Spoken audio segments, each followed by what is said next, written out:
Hi, I'm Risma Maulina. Today I'm going to talk about translation material, which is types and method of translation. There are 6 types of translation. The first is word for word translation, literal translation, adaptation, free translation, idiomatic translation, and communicative translation. Okay, the first is word for word translation. This type of translation keeps the source language word order. Word order are translated out of context according to their most common meaning, and cultural words are translated literally. This is often demonstrated as interlinear translation. With the target language, immediately their source language word. The main use of this method is either to understand the mechanic of the source language or to construe a difficult text as pre-translation process. For example,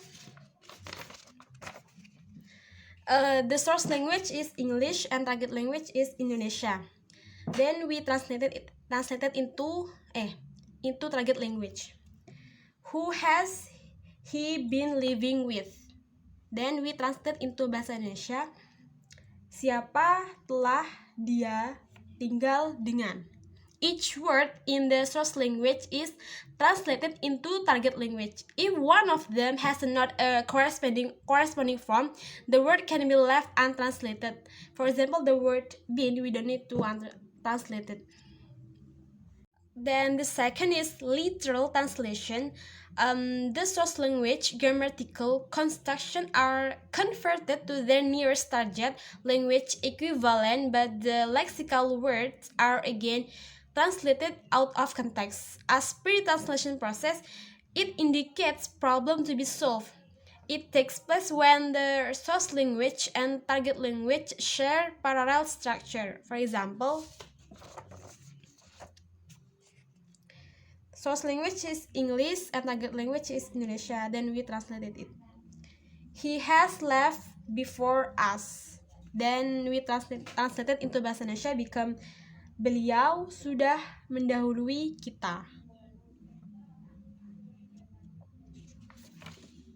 The third is adaptation. This is the newest form of translation. It is used mainly for comedies and poetry. The themes, character, plot are usually preserved. The source language sculptor converted to the target language sculptor and the text is rewritten. For example,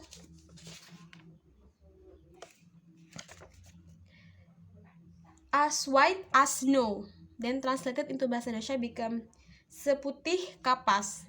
This technique is carried out by replacing existing cultural element of source language with which cultural element that are similar to target language. It takes place because the cultural element in source language are not found in target language, or the cultural element in the target language are more familiar to the target reader.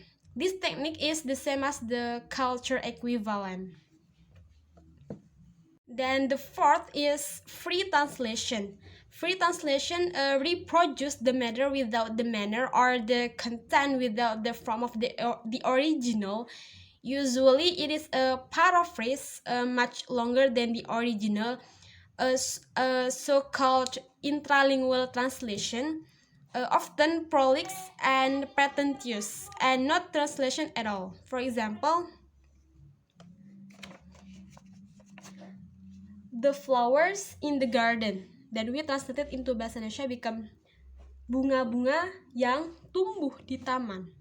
There is a shift called shut up because the prepositional phrase in the garden translated into bahasa Indonesia become clouds yang tumbuh di kebun. Then the fifth is idiomatic translation. Idiomatic translation, meaning based in the translating process. It means that a translator basically need to know about the meaning of the source language before he transfers this meaning into other language. Idiomatic translation uses the natural form of the target language, both in the grammatical construction and in the choice of lexical items. For example, you are cherry mood. Then translated into bahasa Indonesia become kamu kelihatan ceria. The idiomatic translation doesn't look like the source language translation. It seems as they were written directly from a native speaker. And the last is a communicative translation. Communicative translation attempts to render the exact contextual meaning of the original in such a way that both language and content are readily acceptable and comprehensible to the reader. It is particularly suitable when translating conventional formulas or proverbs, and it involves some levels of cultural approximation.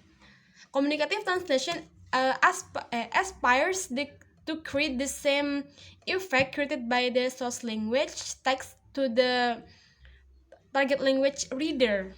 For example, keep off the grass. Translated into bahasa Indonesia become dilarang berjalan di atas rumput.